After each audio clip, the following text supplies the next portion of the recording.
اے جہاد سے ڈرنے والو، تم کہیں رہو، موت تو تمہیں آ کر رہے گی، خواہ مضبوط قلعوں میں رہو۔ وہ اللہ کے پیغمبر کی مرضی کے برخلاف بیٹھ رہنے سے خوش ہوئے اور اس بات کو ناپسند کیا کہ اللہ کی راہ میں اپنے مال اور جان سے جہاد کریں، اور دوسروں سے بھی کہنے لگے کہ گرمی میں مت نکلنا۔ ان سے کہہ دو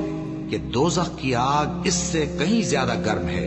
کاش یہ اس بات کو سمجھتے، اور اگر وہ نکلنے کا ارادہ کرتے تو اس کے لیے سامان تیار کرتے، لیکن اللہ نے ان کا اٹھنا اور نکلنا پسند ہی نہ کیا تو ان کو ہلنے جلنے ہی نہ دیا، اور ان سے کہہ دیا گیا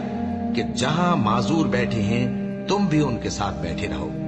اگر وہ تم میں شامل ہو کر نکل بھی کھڑے ہوتے تو تمہارے درمیان شرارت کرتے اور تم میں فساد ڈلوانے کی غرض سے